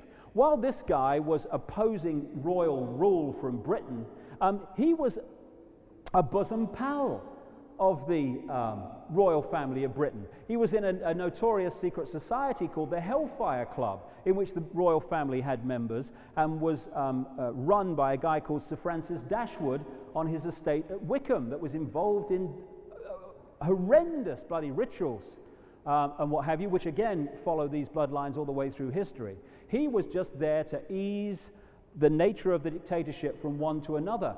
And interestingly, a few years ago, they had a £1.5 million grant to renovate his former house in Craven Street near Trafalgar Square into a museum to his life.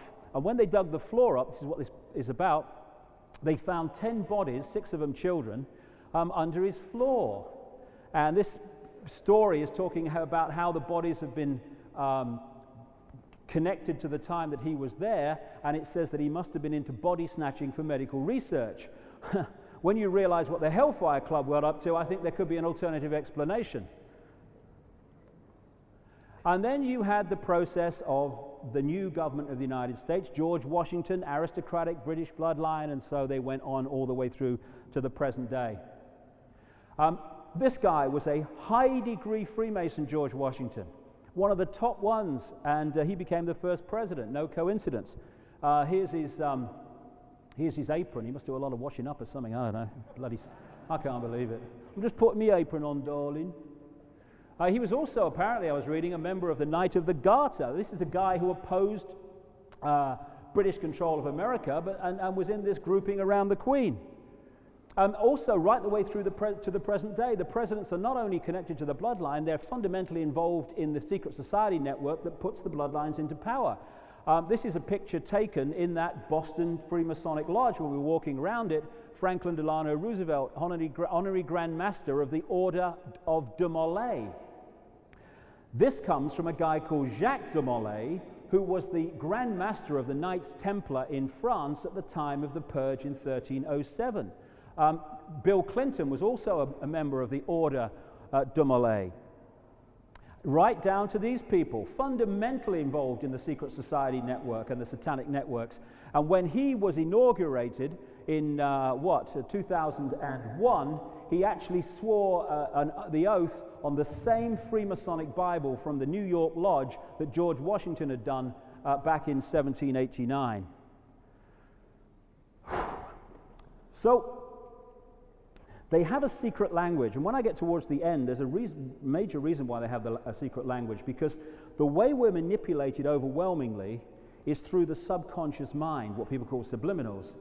And the language of the subconscious is symbolism to a very large extent, and you can manipulate the subconscious mind with symbolism, which I'll get to later. So you had this structure going through history, keeping this knowledge to the few and keeping the people in ignorance of it. And this is a book by a guy called James Churchward, who was a man who investigated the alleged existence of an ancient civilization called Mu or Lemuria in the Pacific, which is supposed to have gone down in great cataclysms and what have you. And he traveled to isolated monasteries in Asia, where he said he was shown tablets and accounts going back literally tens of thousands of years. And among the things he was shown, this is from his book, were a number of ancient symbols going way, way back into prehistory. And these are the symbols, to this day, of the Illuminati. That, of course, was what the Nazis picked up. And the Nazis were an occult, in the negative sense of the word, because there's a positive too, secret society. And there you have the Knights of Malta cross. These are not just picked out of the air. Oh, that looks a nice cross, we'll have that one. They mean something going way back, and I'll come to what that one is all about in a second as well. One of the great symbols of the Illuminati, which you see all the time, is the sun, because it represents illumination, illuminated into the knowledge the rest of the population don't get. And also, it's an understanding that the sun has a tremendous effect on life on Earth. 99% of the mass of the solar system is represented in the sun, and it sends out fantastic projections of energy which come to the Earth on what's called the solar wind, and they affect electrical systems and what have you here at their most powerful, and they certainly affect us and the way we react to events. And they follow these cycles all the time, these cycles of moon cycles and sun cycles, because they're having an effect on us, and sometimes they can play a card most effectively and sometimes less effectively. They're reading them all the time. While they're laughing at things like astrology and dismissing it, they're using it in a very, very detailed manner all the time. I know a number of astrologers around the world who are on retainers from the CEOs of transnational corporations who consult the astrologer on when to launch a new product, when to have a takeover bid and what have you, because they know that the energy matters. And so you find, coming all the way through history, you see this symbolism of the sun again and again. This is in Egypt. This is in Sri Lanka. This is Rome, again, the sun. And the sun became symbolized in the lion, the mane of the lion representing the rays of the sun. And so the lion became the king of the jungle, the king of the solar system, and that's one of the reasons you find British royalty symbolism awash with lions and what have you. Coming closer to the present day, this was the sun chair of George Washington, that high-degree Freemason. And again, the symbolism is of the sun, and it particularly represents Horus, the son of God of Egypt, and that comes up again and again in symbolism, and we'll see as we go along. Again, the sun coming up over the horizon is in a number of state seals in America. Illinois is not famous for its sun, but that represents something in the Illuminati symbolism. Again, the sun is represented in that Boston Freemasonic Lodge. Over Downing Street, that is a symbol that comes up again and again over the door at Downing Street, this symbolism of the sun coming up over the horizon like that. And until I saw a close-up, I didn't realize it had the rays of the sun in between them as well. In America, NBC, what you see on the screen all the time while you're watching a program is that symbolism again. And you find Illuminati symbolism on all the networks in America. On the side of the Freemasonic Lodge in Boston, a massive depiction of the sun, illumination, Illuminati. The sun gods, ancient sun gods they used to worship, they used to put a halo around their head to indicate they were actually symbolizing the sun and weren't actually real people. And again, like I said earlier, the lion, the sun symbol within the Illuminati code, you find all over British royalty. Now this is a symbol that they used to use in the ancient world that we see around us in various forms right up to this day. They used to symbolize the movement of the sun through the year with this symbol. They put the zodiac circle, which comes from a Greek word meaning animal circle, appropriately, around the circle, and then they put the cross across the middle to create the 4 seasons, and then they put the sun on the cross in the middle. I've heard that somewhere before too. And what they used to do was symbolize the movement of the sun in relation to the earth, or the earth in relation to the sun, through the year by symbolizing it as the life of a man. So at this point, they would say, this is the winter solstice, 3 days after that, they used to say the sun was born or born again, because the winter solstice, which has become our December 22nd, 23rd, that kind of time, 21, 22, was the lowest point in the northern hemisphere of the power of the sun.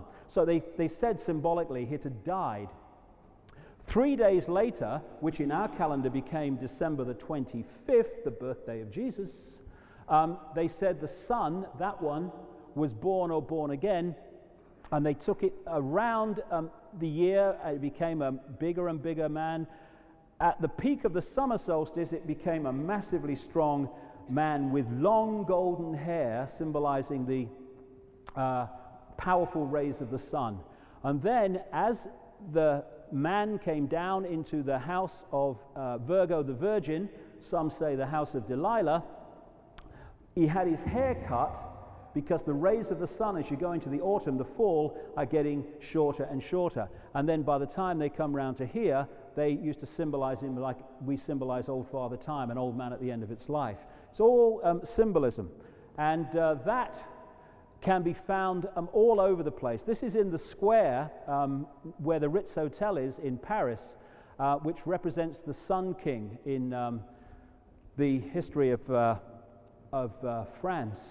This is another version of it, which is the symbol of NATO, the North American, I was right first time, North American, North Atlantic Treaty Organization, which is a wholly owned subsidiary of the Illuminati and has been created to evolve with others into the world army that would impose the will of the world government. This is again the same symbolism of the cross with the sun, and this is the symbol of the CIA. The CIA is part of this Illuminati, if you like, sun cult, and it is a part of the security network in America that has nothing to do with security and everything to do with creating a network of control of the people, which is unfolding more and more every day since 9/11.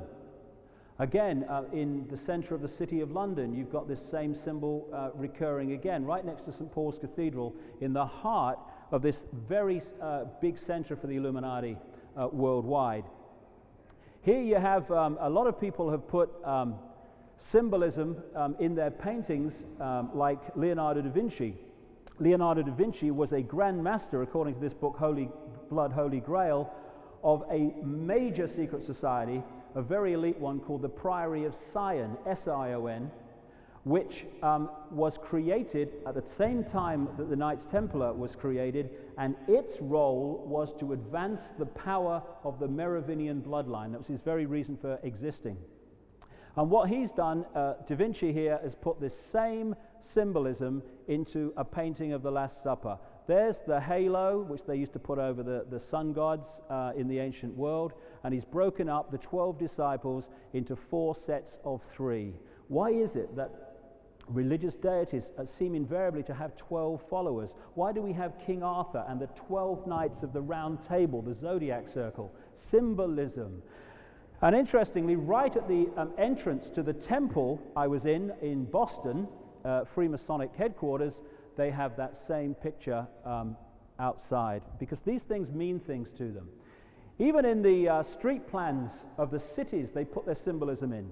This is the center of the street plan of Paris, the Arc de Triomphe. They have 12 streets going off there, and the circle in the middle, the sun in the middle, and on the street there in Paris, they've even put the rays of the sun on the road.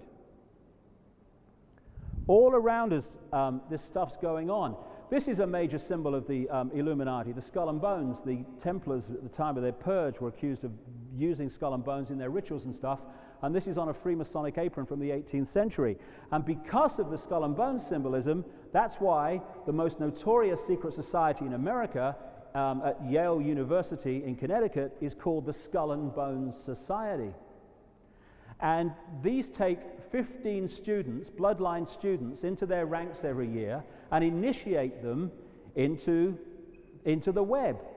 Part of the ritual apparently is lying naked in a coffin, telling your sexual exploits to all the other people. There's people dressed as devils, and on my website there's a account of a newspaper journalist on the New York Observer who used night vision equipment and other stuff to record one of these part of these rituals, which goes on in the courtyard at the back, and it's absolutely bizarre. And he was a member of the Skull and Bones Society. His father was, he was, or he is, and the Skull and Bones Society is a network of cementing apparently unconnected people right the way through American politics, banking, business, and media ownership, who are working to the same end while appearing to be unconnected in the daily arena.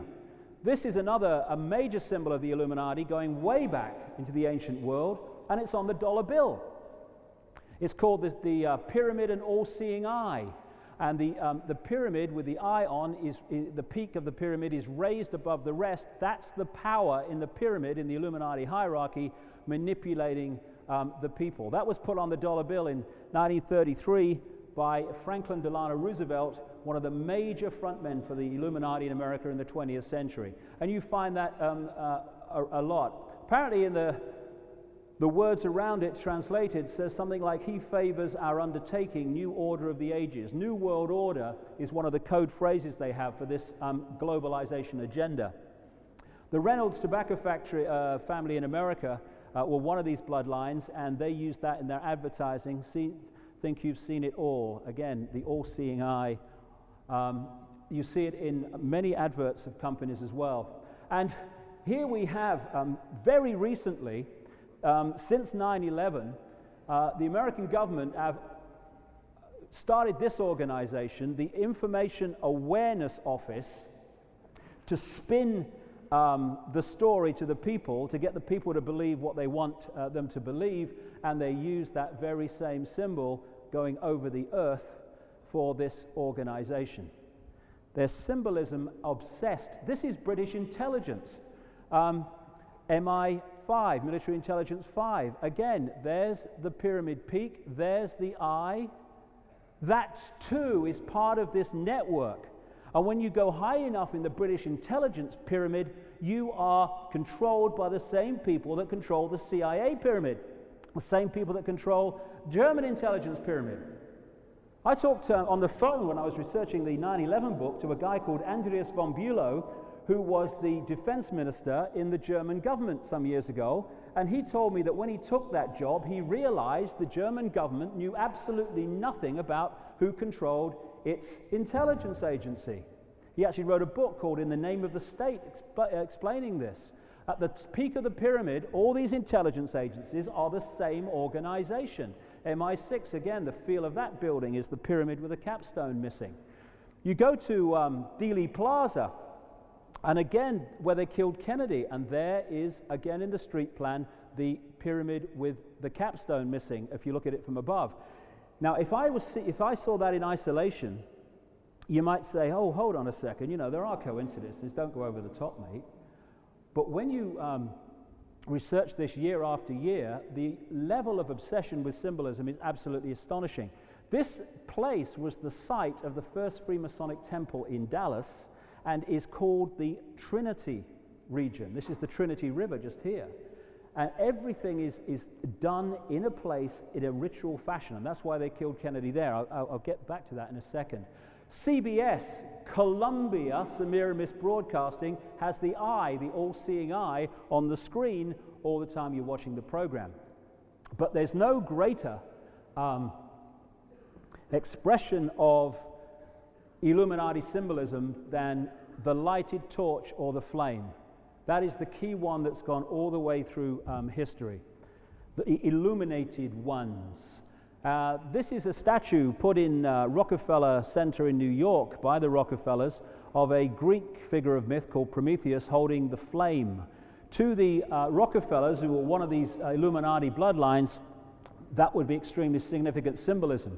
And that's why the Queen Semiramis symbolism on the Statue of Liberty is holding the lighted torch, the torch of liberty, according to what the American people are told. In fact, it's the torch of the Illuminati, held by Queen Semiramis.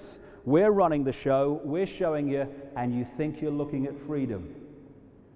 Same thing. Also in France, on an island in the River Seine, again, same symbolism, Queen Semiramis is a virtual mirror image of the Statue of Liberty and the goddess of the Republic.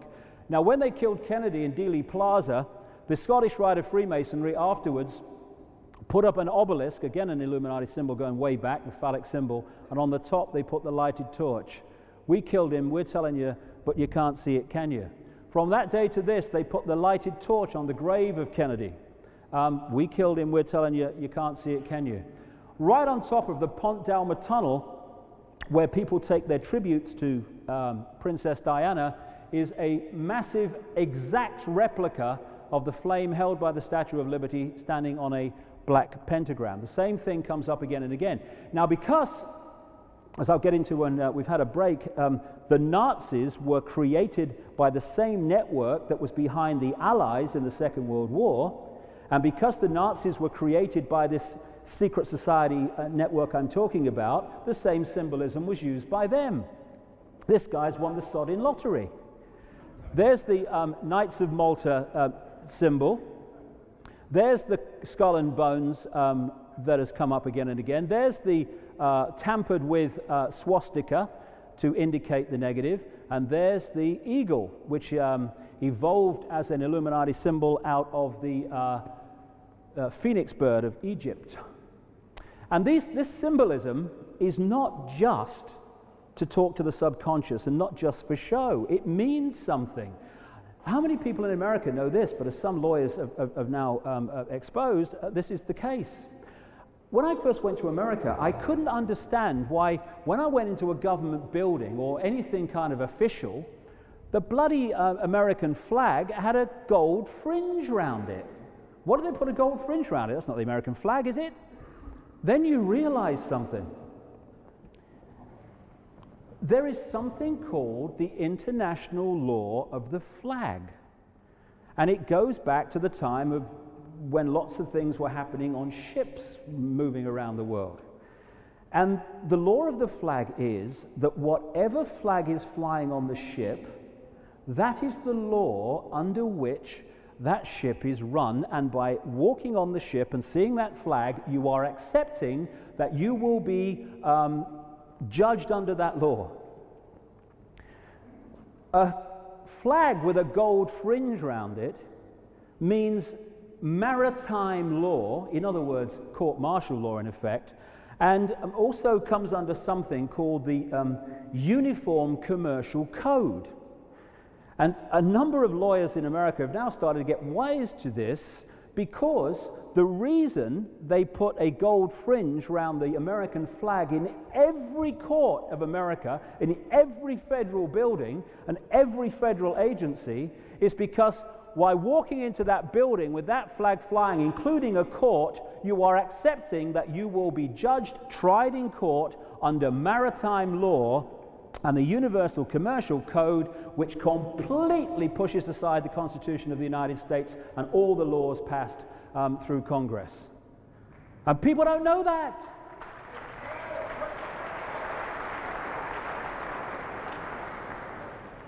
Just to give you an idea of how the street thing works, it works massively and most obviously in Washington, D.C., where they had a blank sheet of paper to go with. First of all, this is the entrance to the Mother Lodge of Freemasonry in London. I show that because the reversed pentagram, like I said earlier, is a classic symbol of Satanism, reverse symbolism from the five-pointed star. And this comes from a book called Talisman of the United States, in which this American guy painstakingly went through the street plan of Washington and found it was absolutely awash with esoteric symbols and reverse symbols like this. When they are reversing their symbolism, they either reverse it literally or they distort it, these esoteric symbols, so they're no longer balanced, and that indicates the negative also. And in the street plan, this is the White House, this is the Congress building. In the White House, one, you've got the reverse pentagram in the street plan. You've got that there as well with the Congress building. And if you go, of course, into the center of a pentagram, you have a pentagon.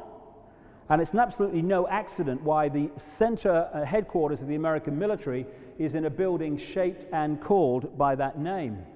But if you go through the center from the White House, very short distance, through the middle here, you get somewhere here, you find a very strange building in Washington, this one. It's got a feel of ancient Egypt. You've got the symbolic representation here of the Sphinx. And behind there, you've got our old friend, the sun coming up over the horizon, the symbol of Horus from Egypt, closer view of it. So what is this building in Washington, for goodness sake, in 2003? It's the Supreme Headquarters, 33rd degree, Scottish Rite of Freemasonry. Because Freemasonry did not begin, like I said earlier, in the 1700s. It goes way back into the ancient world and can be followed through under different names right the way through to the present day. And that's why they have this symbolism.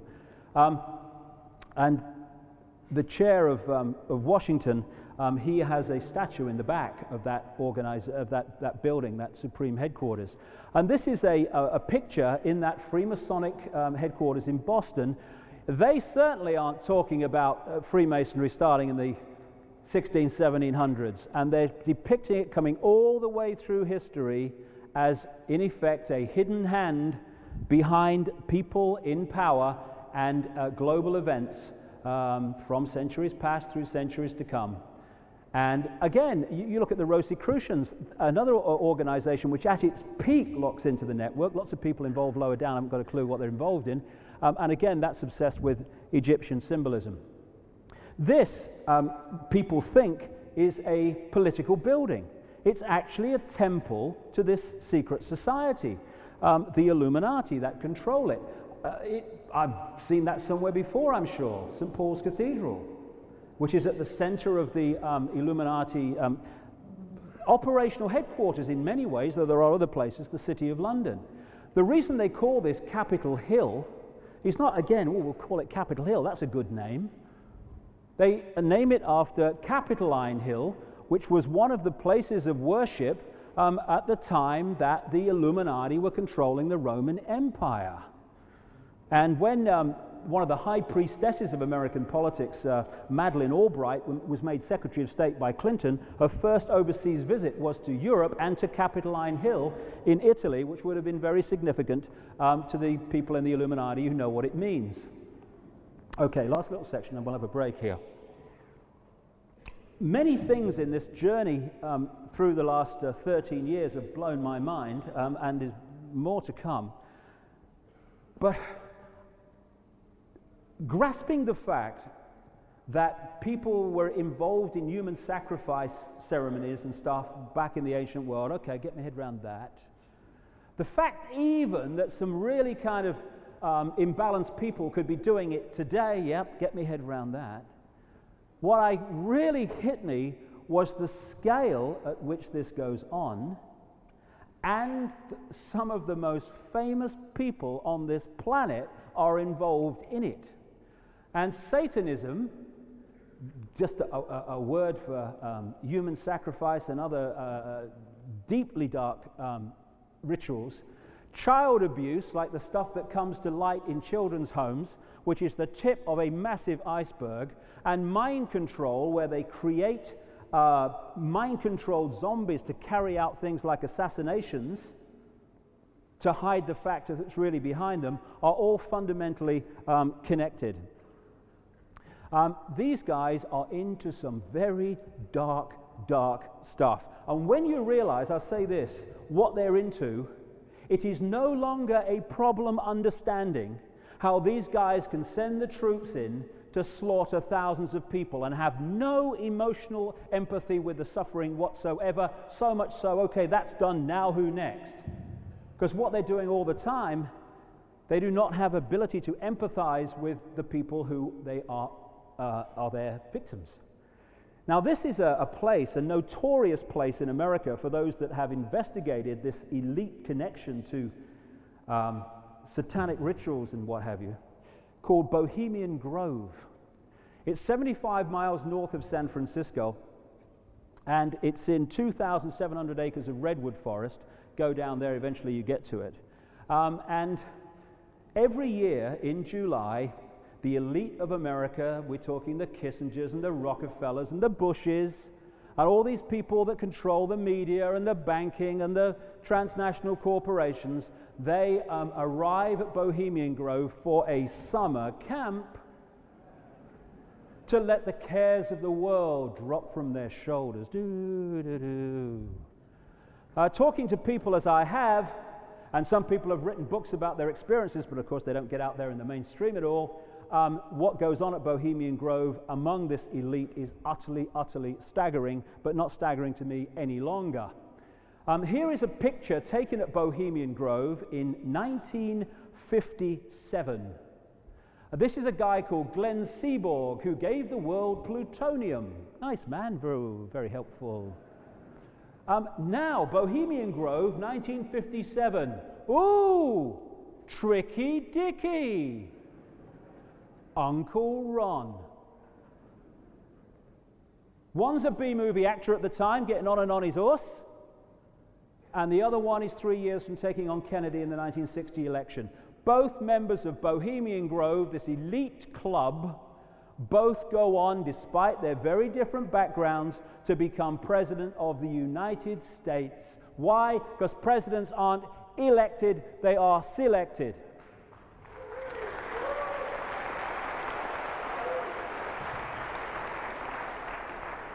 Now, this was a picture taken on a long lens by a journalist who got into Bohemian Grove some years ago. It's much clearer on the original. Going through the computer, it kind of clouds it a bit, to say the least. But this is a 40-foot stone frickin' owl. And over here are all the Bohemian Grovers observing this opening ritual. Now, the real deal, as the people I've talked to over the years have told me, goes on in smaller groups of elite in the forest during the rest of the week. But this is the opening ritual. It's called the cremation of care, where they say they're burning their cares away and all that stuff. And over here are all these people in bloody robes carrying out this Babylonian-type ceremony. Now, the 40-foot stone owl, these are the people who are running our freaking world. These are the people coming on CNN and what have you, and BBC and ITN, telling us what should happen and what's going to happen. About 2 years ago, there's a talk show host in America called Alex Jones. And what he did, and he got in there with a camera in a bag during this opening ritual. And, because it's in a bag, the whole film itself is moving around a bit, although it's very good. But the sound is absolutely impeccable. And this is just one clip from it. And what you see, and if you go into a website called infowars.com, you can get a copy of the whole tape. And what you see on it is, first of all, you have all these people in the robes over here. Here's the bloody owl here. And over here, all these people. Bush came to this week at Bohemian Grove, President Bush. And what you see eventually, look at these bloody things over here. You see like a body floated in here. They say it's an effigy. I'm open to the fact that it was, because what I'm told, like I say, is the real deal goes on in the smaller groups in the forest during the week. But it could have been real, it could not have been real, whatever. Still bizarre. And what they do then is they take the body off and they put it on a slab here under the owl, and they set a fire. Now, what you hear very clearly on this tape, whatever the background, is when they set fire to this effigy body, you hear a blood-curdling, bloody scream. Now, one of two things are happening here. Either they're actually doing it to somebody, or they've actually put a blood-curdling scream on the tape to blast out as part of the ritual. Either way, these are the people running our world and deciding to bomb Iraq or Kabul or anywhere they fricking choose. And 6 billion people are watching it. We don't have to. And if we didn't, they couldn't.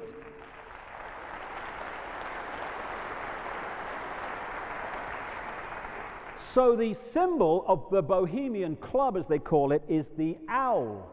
Now, the owl is significant to the Illuminati going right back to Babylon. This is an original Babylonian depiction of a Babylonian goddess, and they are guarded by the owl. How interesting that I should find this on a map of the Congress building in Washington.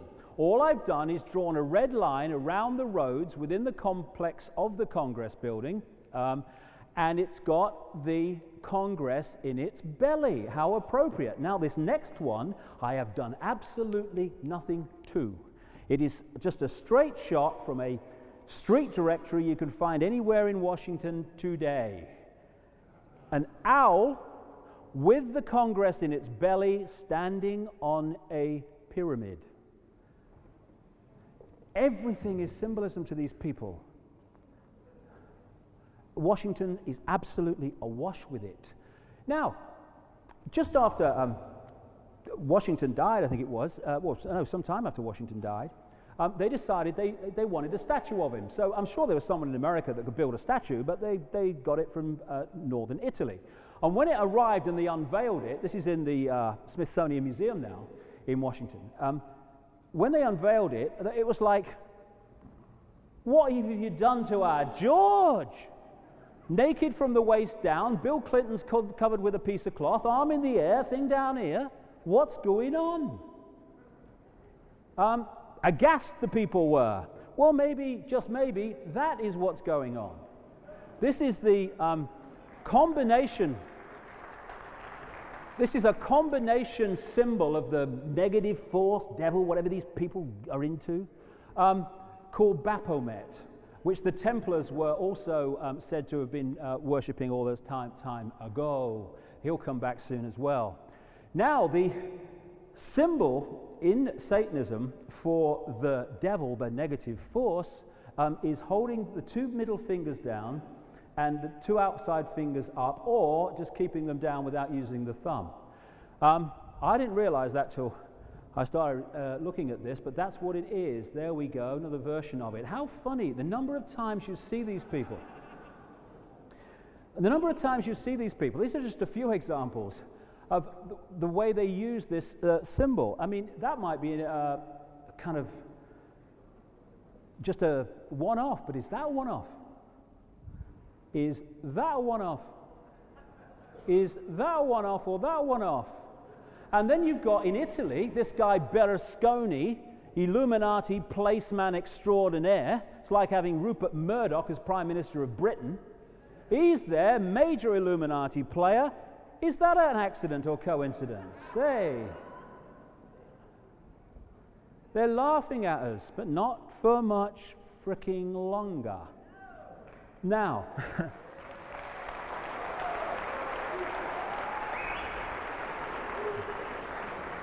I'm going to draw to a close here, and then I'm really going to concentrate on what's happening today and how we're being affected today, because it's very important. But these stories that come to light about the mass abuse of children in children's homes and what have you, I can tell you it's one of the things I've really kind of researched and come across in both America and Britain and elsewhere in the last 13 years. It is absolutely all over the place, this abuse of children. And it comes to light very, very rarely. These were the kids in North Wales who were abused for years and years, and no one did anything about it.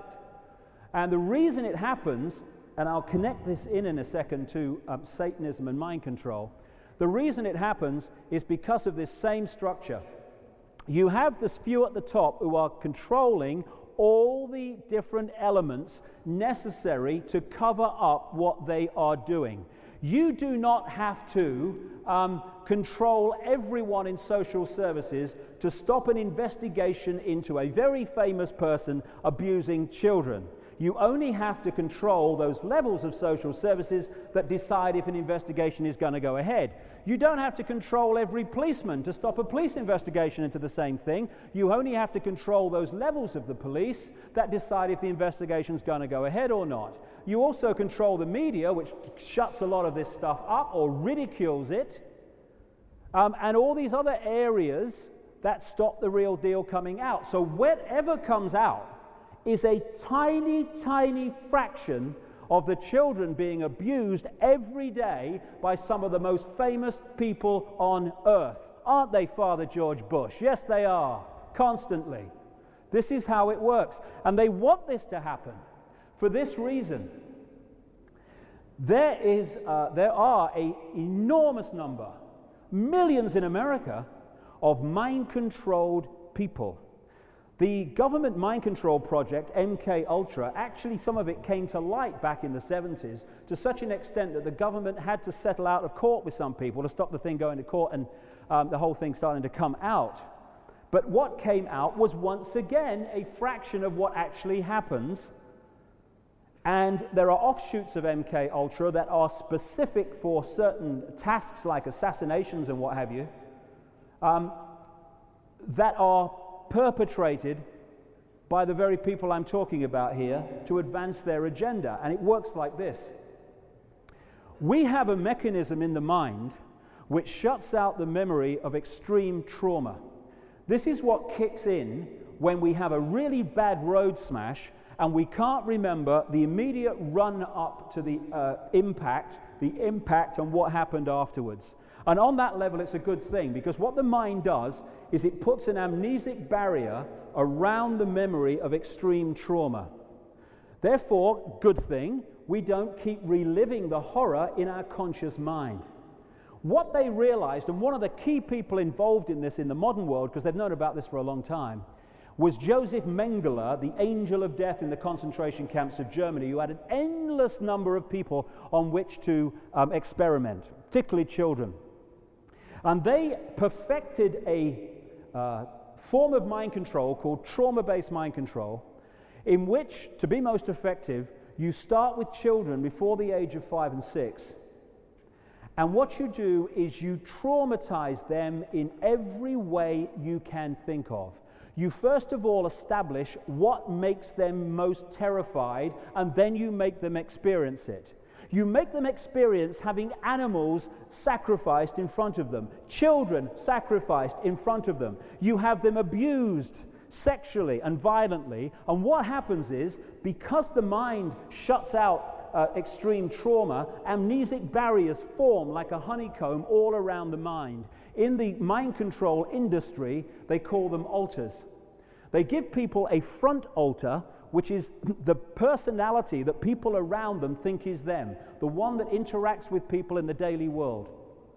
What they do, however, and what they found, is that you can program these altars, these amnesic barriers, each of which are under the impression they are the whole mind, with certain programs and with certain tasks.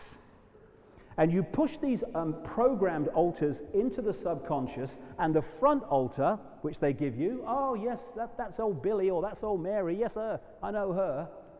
But in the back are these programs, and all they need is whatever has been programmed in as the trigger word, the trigger phrase, the trigger color, the trigger sound. And when that trigger happens, the front altar swaps with the back altar, and that becomes in control of events. We've all heard about the Manchurian candidates and all that stuff. We're talking that massively advanced. And what they do with these people, and I've talked to so many of them who've begun to have these flashback memories and start to get their mind back, talk to endless numbers of them around the world.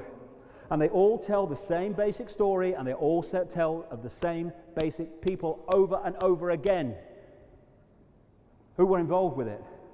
And what they do is they will program a altar with an assassination program to a target victim.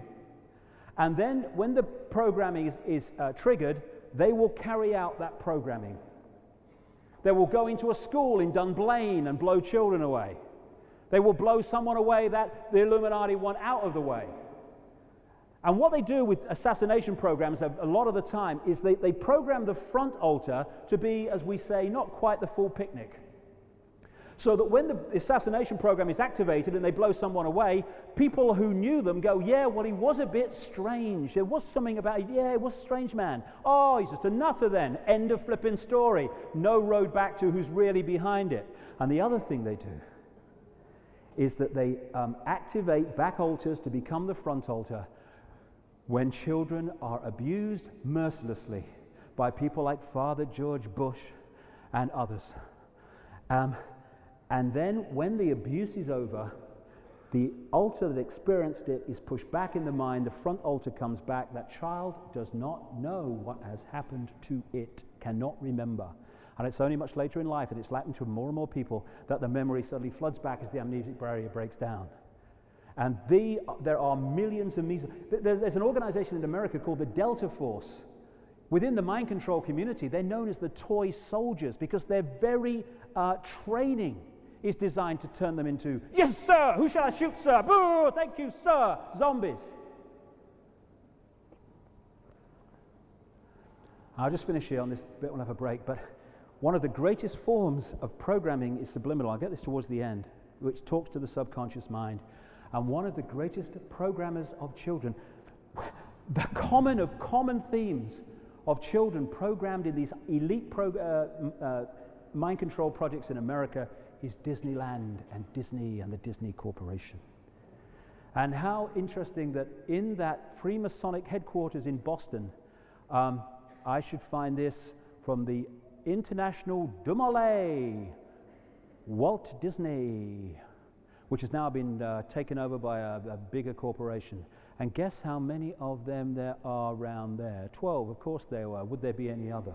The Disney Corporation is a major Illuminati operation targeting children. And as J. Edgar Hoover said, the infamous head of the FBI, and he should know, the individual is handicapped by coming face to face with a conspiracy so monstrous he cannot believe it exists, and that is its greatest form of defense.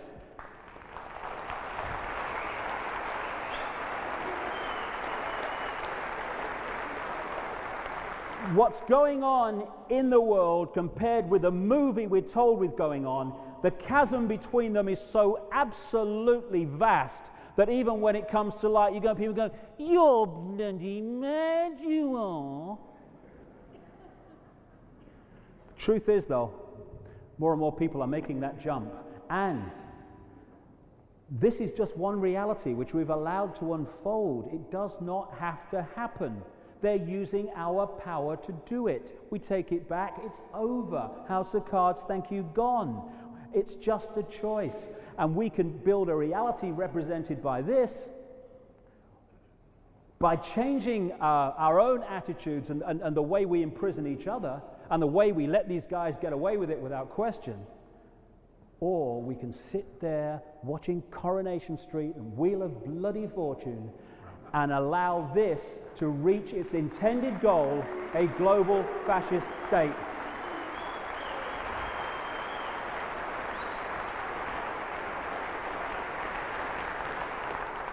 Okay, I've gone on. You know, it's just kind of funny. I've had the bloody hands-on healing. I've had the crystal therapy. I've had the acupuncture, and I've still got verbal sodding diarrhea. I can't shift it. But if we could take a quick break, because I've got so much to say and so much to pass on. Say if we could start back at 4:05, and I want to really go into 9/11, Iraq, and all this stuff, and the real deal of what's gone on. Thank you very much.